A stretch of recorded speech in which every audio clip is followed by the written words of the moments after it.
అందరికీ నమస్తే. GO number 3 పునరుద్ధరణ ఆదివాసీల రాజ్యాంగబద్ధమైన హక్కు. ఆగస్టు 9 ప్రపంచ ఆదివాసీ దినోత్సవం. ప్రపంచవ్యాప్తంగా ఆదివాసీ ప్రజల అస్తిత్వం, సంస్కృతి, భాష, జీవన విధానం, భూమి మరియు అడవులపై వారి హక్కులు, స్వయం పాలన, సామాజిక న్యాయం వంటి అంశాలను వారు గుర్తు చేసుకోవలసిన రోజు ఇది. అయితే భారతదేశంలో ఈరోజు కేవలం ఉత్సవాలకు పరిమితం కాకుండా ఆదివాసీల రాజ్యాంగ హక్కులను పరిరక్షించడానికి, వాటి అమలుకు పోరాటాన్ని బలోపేతం చేయడానికి ఒక సందర్భంగా మారాలి. ఆదివాసీ సమాజాలు శతాబ్దాలుగా అడవులు, కొండలు, నదులు, ప్రకృతి వనరులతో ముడిపడి జీవిస్తున్నాయి. తమకు ప్రత్యేకమైన భాష, సంస్కృతి, సంప్రదాయాలు, సామాజిక వ్యవస్థలను అభివృద్ధి చేసుకున్నాయి. అయితే వలస పాలన కాలం నుంచి నేటి వరకు భూములు కోల్పోవడం, అడవులపై నియంత్రణ తగ్గడం, అభివృద్ధి ప్రాజెక్టుల పేరుతో నిర్వాసితులుగా మారడం, విద్యా ఉపాధి అవకాశాల కొరత వంటి అనేక సమస్యలను ఎదుర్కొంటున్నాయి. ఈ చారిత్రక వెనుకబాటుతనాన్ని గుర్తించిన భారత రాజ్యాంగం ఆదివాసీలకు ప్రత్యేక రక్షణలు కల్పించింది. ఆర్టికల్ 244 5వ షెడ్యూల్ ఏరియాల ప్రత్యేక పరిపాలన, పిఈఎస్సి చట్టం, ఫారెస్ట్ రైట్స్ యాక్ట్, విద్య, ఉపాధిలో రిజర్వేషన్ల వంటి నిబంధనలు ఈ రక్షణల్లో ముఖ్యమైనవి. ఇవి ఎవరో ఇచ్చే దయా దాక్షిణ్యాలు కావు, ఆదివాసీలకు రాజ్యాంగం కల్పించిన హక్కులు. 5వ షెడ్యూల్ ఆదివాసీ ప్రాంతాలకు రాజ్యాంగ రక్షణ. ఆదివాసీ ప్రాంతాల్లో సాధారణ పరిపాలన విధానాలు మాత్రమే సరిపోవని రాజ్యాంగం గుర్తించింది. అందుకే 5వ షెడ్యూల్ ద్వారా షెడ్యూల్డ్ ఏరియాలకు ప్రత్యేక పరిపాలన వ్యవస్థలను ఏర్పాటు చేసింది. అదేవిధంగా పిఈఎస్ఏ చట్టం ద్వారా గ్రామ సభలకు స్థానిక వనరులు, సంప్రదాయాలు, సామాజిక వ్యవస్థల విషయంలో ప్రత్యేక పాత్ర కల్పించబడింది. ఫారెస్ట్ రైట్స్ యాక్ట్ ద్వారా తరతరాలుగా అడవుల్లో జీవిస్తున్న ఆదివాసీల వ్యక్తిగత, సామూహిక, అటవీ హక్కులను గుర్తించారు. అయితే చట్టాలు ఉండడం మాత్రమే సరిపోదు, వాటి అమలు, ఆదివాసీల నిర్ణయాధికారం, ప్రభుత్వ వ్యవస్థలో వారి ప్రాతినిధ్యం కూడా అంతే ముఖ్యం. జీవో నెంబర్ 3 ఎందుకు అవసరమైంది? ఆంధ్రప్రదేశ్లోని షెడ్యూల్డ్ ఏరియాల్లో విద్య, ఉపాధి సమస్యలకు ప్రత్యేక స్వరూపం ఉంది. దూర ప్రాంతాల్లో ఉన్న పాఠశాలలు, రవాణా సౌకర్యాల కొరత, భాషా సమస్య, పేదరికం, విద్యలో వెనుకబాటుతనం వంటి కారణాల వల్ల సాధారణ ప్రాంతాల మాదిరిగా గిరిజన ప్రాంతాల్లో ఉపాధ్యాయ నియామకాలను నిర్వహించడం వల్ల ఆశించినటువంటి ఫలితాలు రావడం కష్టం. స్థానిక పరిస్థితులు, భాష, సంస్కృతి తెలిసిన ఉపాధ్యాయులు పాఠశాలల్లో ఉండటం గిరిజన పిల్లల విద్యాభివృద్ధికి ఎంతో అవసరం. ఈ నేపథ్యంతో షెడ్యూల్డ్ ఏరియాల్లోని ఉపాధ్యాయ పోస్టులను స్థానిక ఎస్టీ అభ్యర్థులతో భర్తీ చేసే ప్రత్యేక విధానం ఏర్పడింది. అందులో భాగంగా 2000 సంవత్సరం జనవరి 10న జీవో ఎంఎస్ నెంబర్ 3 జారీ చేయబడింది. దీని ద్వారా షెడ్యూల్డ్ ఏరియాల్లోని ఉపాధ్యాయ పోస్టులకు స్థానిక ఎస్టీ అభ్యర్థులకు 100% రిజర్వేషన్ కల్పించారు. జీవో నెంబర్ 3 ప్రభావం కేవలం ఉద్యోగాల సంఖ్యకు పరిమితం కాలేదు. వేలాది ఆదివాసీ యువతకు ప్రభుత్వ ఉద్యోగాలు లభించాయి. అదే సమయంలో గిరిజన ప్రాంతాల్లో స్థానిక ఉపాధ్యాయులు అందుబాటులోకి రావడం వల్ల విద్యా వ్యవస్థకు కూడా ప్రయోజనం కలిగింది.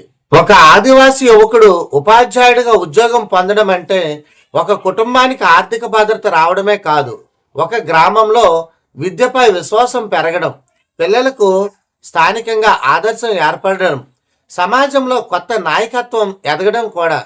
సుప్రీంకోర్టు తీర్పు ఏర్పడినటువంటి కొత్త పరిస్థితి.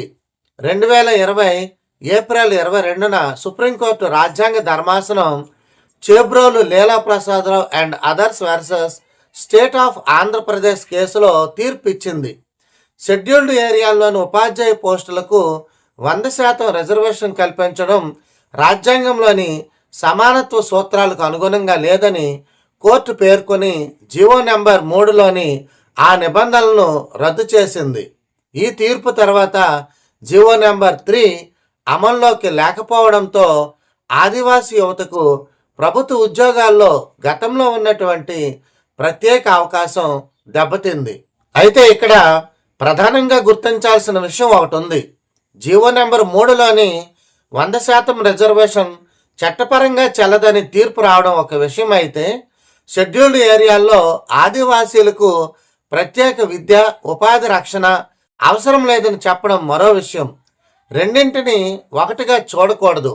సుప్రీంకోర్టు తీర్పును గౌరవిస్తూ అదే సమయంలో ఆదివాసీల ప్రత్యేక పరిస్థితులను దృష్టిలో పెట్టుకొని రాజ్యాంగబద్ధమైన కొత్త పరిష్కారాన్ని రూపొందించడం ప్రభుత్వ బాధ్యత. జీవో నెంబర్ 3 రద్దుతో అసలు నష్టం ఏమిటి? జీవో నెంబర్ 3 రద్దు వల్ల ప్రధానంగా ప్రభావితమయ్యేది ఆదివాసీ యువతకు అందుబాటులో ఉన్న స్థానిక ప్రభుత్వ ఉపాధి అవకాశాలు. స్థానికులకు ఉద్యోగ అవకాశాలు తగ్గితే దాని ప్రభావం కుటుంబాలపై మాత్రమే కాకుండా మొత్తం గిరిజన సమాజంపై పడుతుంది. అదే సమయంలో స్థానిక భాష, సంస్కృతి, సామాజిక పరిస్థితులు తెలిసిన ఉపాధ్యాయుల లభ్యత కూడా ప్రభావితమయ్యే అవకాశం ఉంటుంది. అందువలన ఇది కేవలం ఉద్యోగాల రిజర్వేషన్ సమస్య కాదు. ఇది విద్యా హక్కు, ఉపాధి హక్కు, సామాజిక ప్రాతినిధ్యం, ఆదివాసీ ప్రాంతాల అభివృద్ధి వంటి అన్ని అంశాలతో సంబంధం ఉన్నటువంటి సమస్య. జీవో నెంబర్ 3ను ఎలా పునరుద్ధరించాలి? ప్రస్తుత పరిస్థితుల్లో జీవో నెంబర్ 3ను గతంలో ఉన్న అదే రూపంలో తిరిగి జారీ చేయడం మాత్రమే పరిష్కారం కాదు. సుప్రీంకోర్టు తీర్పు నేపథ్యంలో దాని ఉద్దేశాన్ని సాధించేలా ప్రభుత్వం కొత్త చట్టపరమైన రాజ్యాంగబద్ధమైన వ్యవస్థను రూపొందించాలి. దీనికోసం ప్రభుత్వం ముందుగా షెడ్యూల్డ్ ఏరియాల్లో ఆదివాసీల ప్రస్తుత ప్రాతినిధ్యంపై సమగ్ర అధ్యయనం చేయాలి. ఎన్ని ప్రభుత్వ ఉద్యోగాలు ఉన్నాయి, అందులో స్థానిక ఎస్టీల ప్రాతినిధ్యం ఎంత, ఏ శాఖల్లో వారి ప్రాతినిధ్యం తక్కువగా ఉంది, విద్య, ఆరోగ్యం, పరిపాలనలో స్థానిక సిబ్బంది ఎంతమంది ఉన్నారు, అటువంటి అంశాలపై ఖచ్చితమైనటువంటి గణాంకాలను సేకరించాలి. ఆ గణాంకాల ఆధారంగా రాజ్యాంగ నిపుణులు, న్యాయ నిపుణులు, ఆదివాసీ ప్రతినిధులు, ఉద్యోగ సంఘాలతో చర్చించి కొత్త విధానాన్ని రూపొందించాలి. అవసరమైతే రాష్ట్ర ప్రభుత్వం కేంద్ర ప్రభుత్వంతో సంప్రదింపులు జరిపి చట్టపరమైనటువంటి రక్షణ కల్పించే చర్యలు చేపట్టాలి. జీవో నెంబర్ 3 అసలు లక్ష్యమైన షెడ్యూల్ ఏరియాల్లో స్థానిక ఆదివాసీలకు విద్య, ఉపాధి అవకాశాల్లో ప్రత్యేక రక్షణ అనేది మాత్రం కొనసాగాలి. ఆదివాసీ అభివృద్ధి అంటే కేవలం సంక్షేమ పథకాలు కాదు, వారి హక్కులు, నిర్ణయాధికారం, ఆత్మగౌరవం, అస్తిత్వాన్ని కాపాడే సమగ్ర విధానం. జీవో నెంబర్ 3లోని 100% రిజర్వేషన్పై వచ్చిన సుప్రీంకోర్టు తీర్పును దృష్టిలో ఉంచుకొని న్యాయపరంగా నిలబడే విధంగా కొత్త వ్యవస్థను రూపొందించాలి. అవసరమైన అన్ని రాజ్యాంగ, చట్టపరమైన మార్గాలను పరిశీలించి ఆదివాసీలకు జరిగిన నష్టాన్ని పోడ్చాలి.